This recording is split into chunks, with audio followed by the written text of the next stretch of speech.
Have you always known that you're on a soul path? And have you wondered how to gain real insight into the steps along your own unique journey? Welcome everyone, I'm Sarah Main, and thank you for joining me on Damayanti, the show for your soul. It's great to have you join me. Damayanti means deep peace and calm. Damayanti sheds a light for your soul through the gift of wisdom that shines in the beautiful and universal language of Sanskrit. Damayanti is the show that speaks to your soul, connects with your soul, and enriches your soul.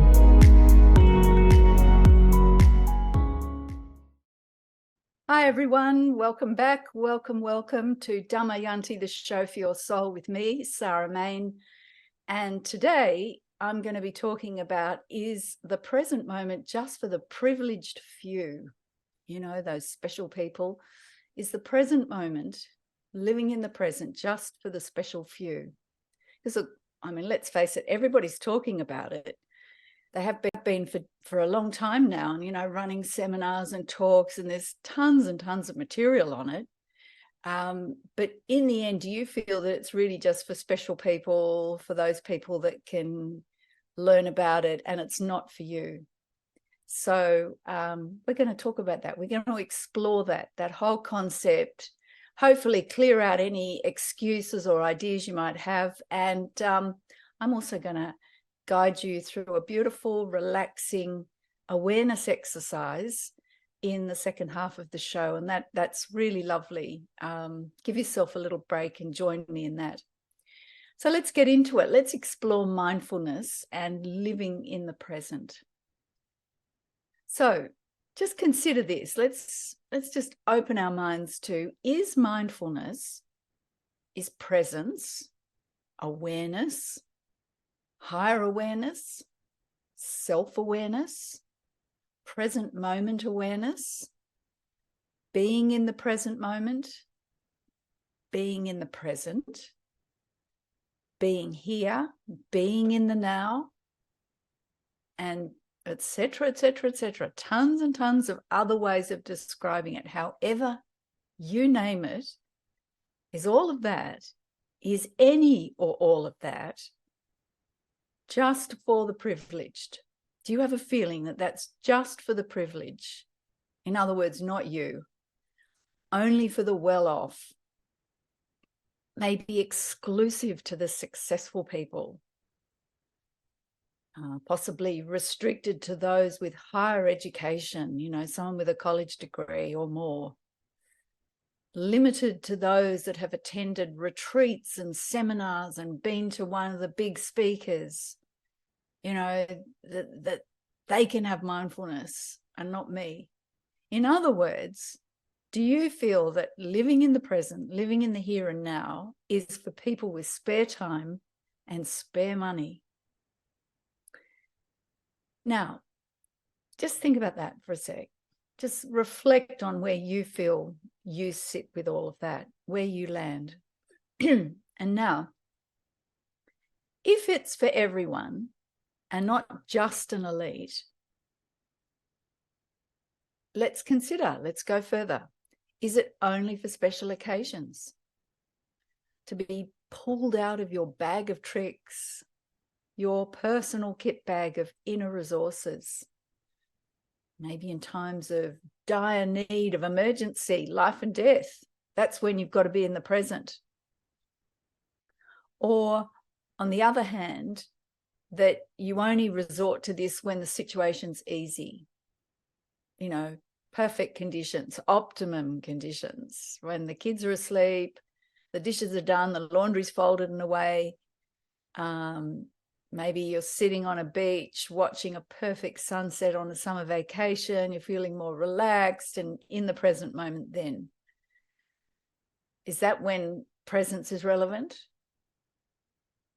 I mean, is it relevant to everyday life? Being in the present, living in the present, is that relevant to everyday life? You know, regular, ordinary, normal life. Doing the laundry, cooking dinner, feeding the kids, taking the dog for a walk, cleaning the bathroom, when you're at work. Okay, is presence relevant then? And what about situations of conflict? You're in a situation and this conflict or this difficulty, it's just not working. It may not even be conflict, it's just not working. It's hard. There's things pulling in other directions. Is presence relevant then? What about when there's challenges in a relationship? Is presence relevant then? When there's the emotions are strong and pulling in different ways and it's torrid. Is presence relevant then? What about when you feel wronged? Possibly a victim. Is presence relevant then? Is being in the present moment, being awake and aware, being mindful, is that relevant then? So what about different times of the year? You know, is a beautiful summer's day better for being present? And a cold winter's day, you know, where you want to put on your thick socks and get a blanket wrapped around you and a hot mug of something and sit on the couch with the heater going. Is presence relevant then? You know, where mindfulness and being awake is just not on the agenda. Think about it. How about different events in your life? Is presence relevant then? When I was teaching, I remember a parent told me she'd learnt about presence and being present. This was some time ago, and she'd learnt about it. She was a psychologist, had her own psychology practice, and she started learning about this. And she said it transformed her whole approach. And she had a situation, she had 3 kids, and she had a situation where one of the kids or the kids were mucking up or something. And there was an issue and she had to address it and discipline one of her kids. And rather than just go out and react and get involved with the confrontation, she stopped and came back within herself and became present. So she wasn't reactive. And then she was able to respond, speak to the child in a completely different tone of voice, but directly. She didn't mince her words. She didn't couch it. She came direct, but it wasn't coming from anything other than presence. And of course, in that presence was love. But it was the love to do what a parent should be doing in times where there's a need for that, right? And the whole situation was resolved harmoniously and with unity, with respect for the child, respect for herself. And she had this completely different perspective on the situation, and she didn't feel exhausted afterwards and wound up with a sort of heat of turmoil and turning emotions. And that just changed her whole perspective. And she actually pivoted her psychology practice into family relationship psychology, and the basis of it was bringing mindfulness practically into situations. Really interesting. So what about different ages in life? Things we're talking about, families and kids. Is age a factor in being present? Okay. Do you wait until you've retired from work, when the sort of busyness and responsibilities of life have reduced or stopped largely off your shoulders? Is that when you sort of get into mindfulness and being present? I mean, I was teaching mindfulness to kids from when I started teaching. That was some decades ago. And the school I taught at, fortunately, had a basis of mindfulness. It started on that basis. So it was a proper school, but we also taught children to be in the present moment, the beginning and end of each lesson, beginning and end of each day, beginning and end of lunch, you know, just top and tail everything. Just give them that moment of quiet, of stillness, of presence. And it's not extended for kids. You know, it's a moment you drop in and then they go off and, you know, play soccer or whatever they're going to do, or you have a maths lesson or whatever.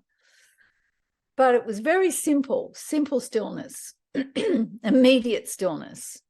And then when they were doing their work, just giving full attention to what they were doing from a place of inner steadiness. and it showed them how to be centered when they really needed it. And kids actually, when they were older, came back and said that they used it, particularly at times of stress. They had this unique gift, and they realized it was from these simple moments of stillness, this access to inner stillness, steadiness, this inner still point, and then this presence to give full attention. They utilized it a lot in their life, and they were incredibly grateful. And they realized their friends that they met in high school and at university and college didn't have that, and they could see the difference, and they were very, very grateful. So, is age a factor in mindfulness? Well, I would say no. It's for all ages. So, mindfulness, presence, being awake, aware, being here and now, all of you being here, and not just your body, while, your mind flits from past to future, weaving this endless web of loosely associated things, trapped in this dream world. A strange repose to be asleep with eyes wide open, standing, speaking, moving, and yet so fast asleep. That's Shakespeare. He knew even then. Okay, so is it important to you to be present? Is it a priority for you to be awake and aware? Is it vital to you to be here and now, no matter what's happening? Okay, this is a really important thing. If you've answered yes to this, then why? What's the advantage of staying present here and now? What's the payoff? Because human beings, we basically only do things if there is a benefit, an advantage. So mindfulness and presence is always and everywhere relevant and needed. It's an ever-present help. It's an ever-present help. It's never a bad idea. So the advantage, the benefits of staying present are the present moment is where reality, where control, knowledge, and freedom live. We can't say the right thing yesterday, and we can't make effective decisions tomorrow when the need is now. So why shouldn't we be in the past or the future? Well, the past is where shame, regret, guilt, nostalgia live. And the future's where fear, anxiety, hope, and unrealistic dreams live. So what do we do? What do we do? Well, take a moment to consider this. How do we do this? How do we strengthen our memory? How do we keep our energy up so we can attend? If our energy is low, it's much harder to stay present. We can't be bothered. We don't want to. Habits just easily take over. Old narratives and stories abound. We make bad choices, and negative self-talk is dominant and it's loud. So again, what do we do? How do we do this? How can we strengthen our memory? And how do we keep our energy up so we can attend? So I'm going to take a break now. I want you to consider this. Take stock of the importance you place on being present. This is vital, so vital. And after the break, let's look at this practically with an easy and enjoyable exercise, and I'll guide you through it. It's beautiful and easy. Okay, so we're going to take a break, and then we'll be back to pick up on this.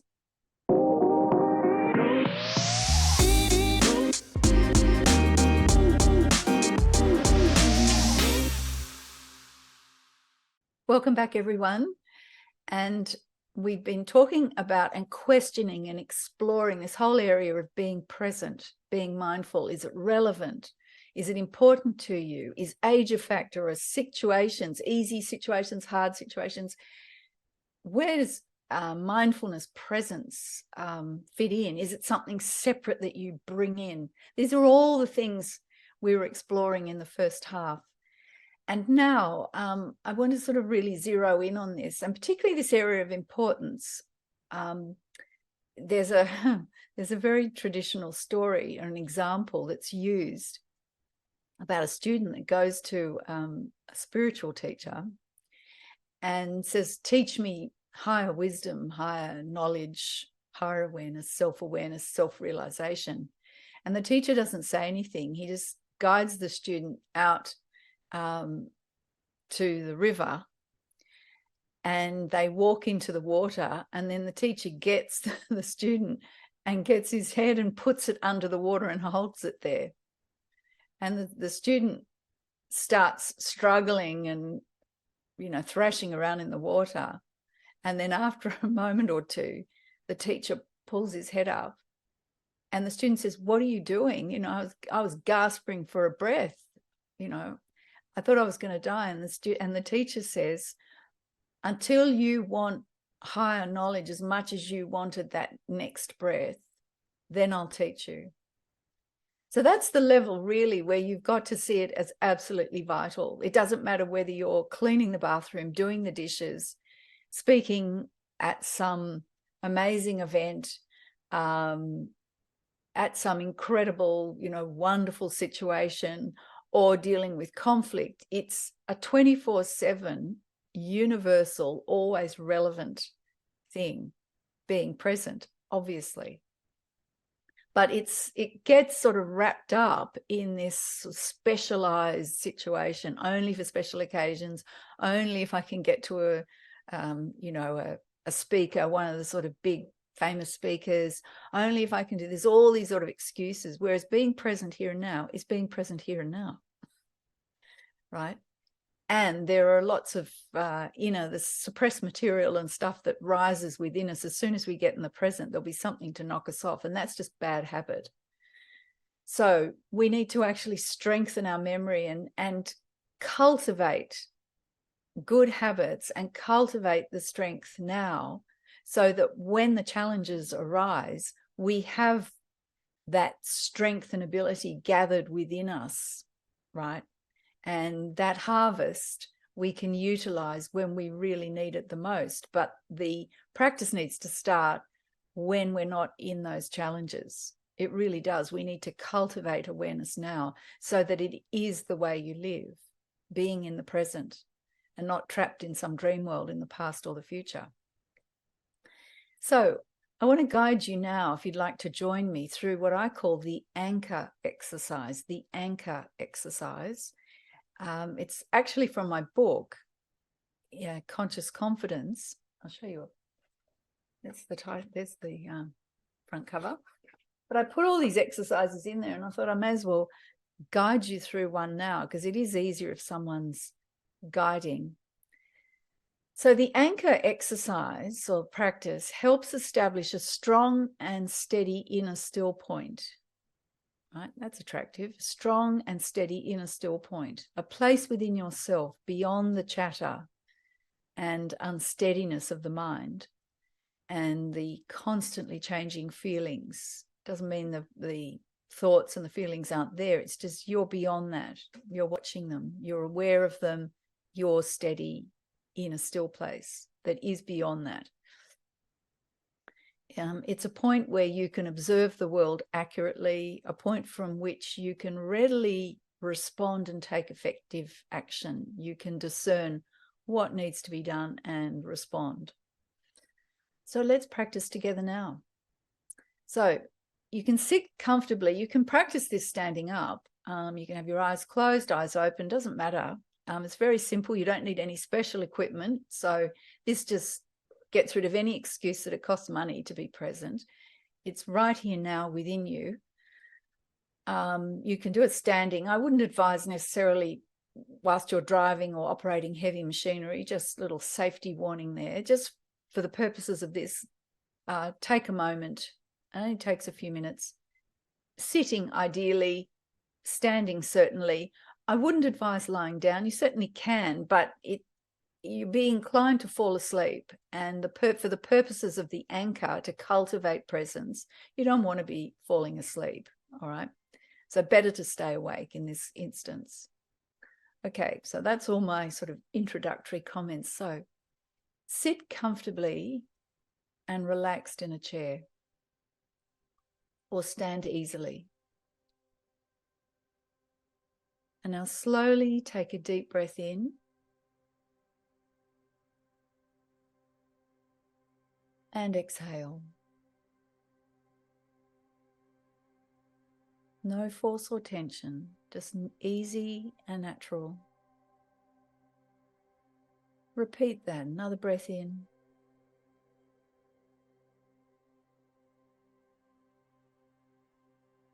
And breathe out.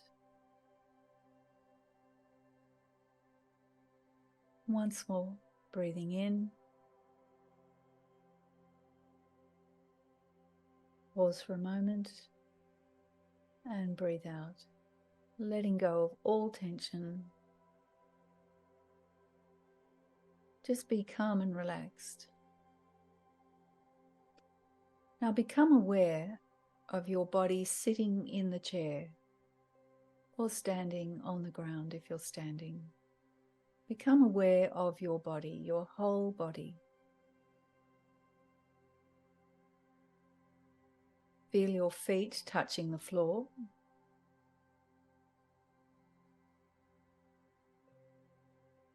And feel your clothes touching your skin.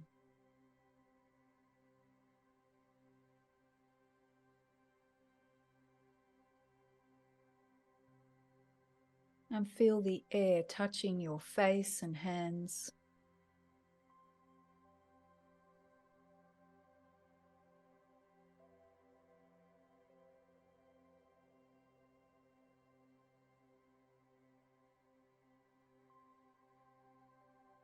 Now let the listening open wide and free. Let the listening expand.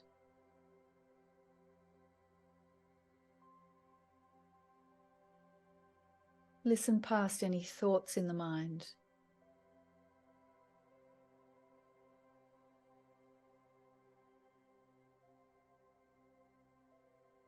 Listen without naming sounds. Just listen.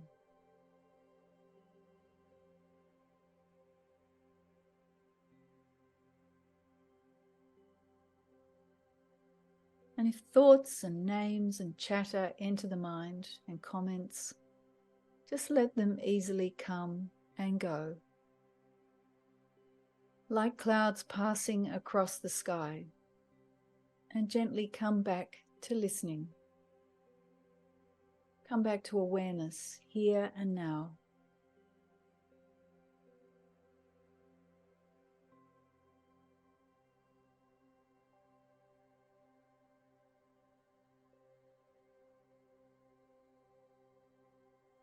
And gently and naturally allow your awareness to expand. Include all sounds, all people, all objects, the entire environment, and beyond. Just let the awareness expand.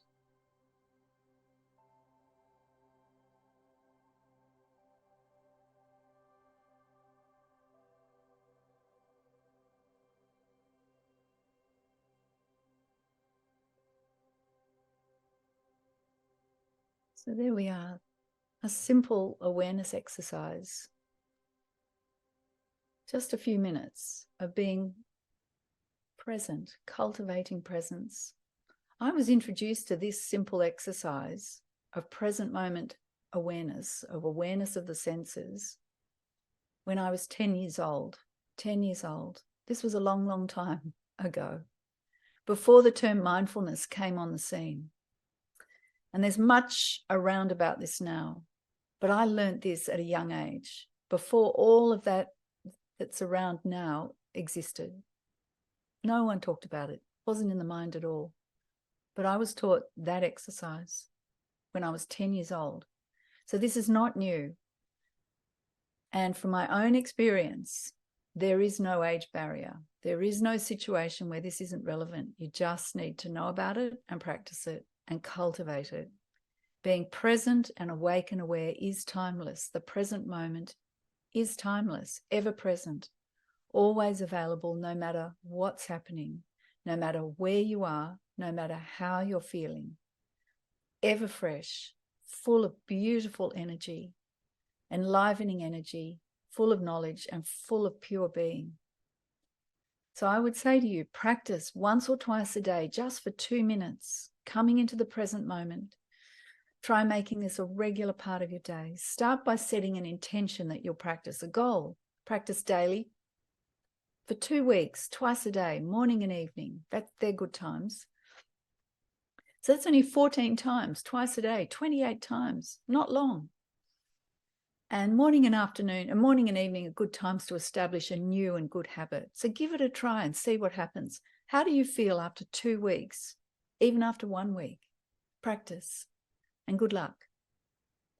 Okay, so if you want to know more about Damayanti, why Damayanti, what's Damayanti, I'm often asked that. Go to my website, damayanti.store, and you can check out the beautiful spiritual jewelry. I've got a piece on today. It says Balam, true strength. And it's engraved in Sanskrit, beautiful, magical, mystical, powerful Sanskrit. And you can also be inspired. There's the podcast archive, my book. You can purchase my book. And also there's a blog with tons of articles on all sorts of topics to inspire and enrich your soul and keep your energy up and your memory strong. So go to my website, damayanti.store. And as always, I like to finish with some beautiful Sanskrit, some fine, beautiful sounds and pure ideas and intentions. So this is the prayer for all. May all be happy. May all be without disease. May all see only good auspicious things and none be in misery of any sort. May peace and peace and peace be everywhere. And now the Sanskrit. Om Sarve Bhavantu Sukhinah Sarve Santu Niramaya Sarve Bhadrarni Pashantu Ma Kaschid Dukkha Bhag Bhavet. Om Shanti Shanti Shanti. Thank you for spending time with me on Damayanti, the show for your soul. To find out more about Damayanti or to get my book, Conscious Confidence, Use the Wisdom of Sanskrit to Find Clarity and Success, or to purchase my range of beautiful spiritual jewelry, go to my website, damayanti.store. That's damayanti.store. See you next time.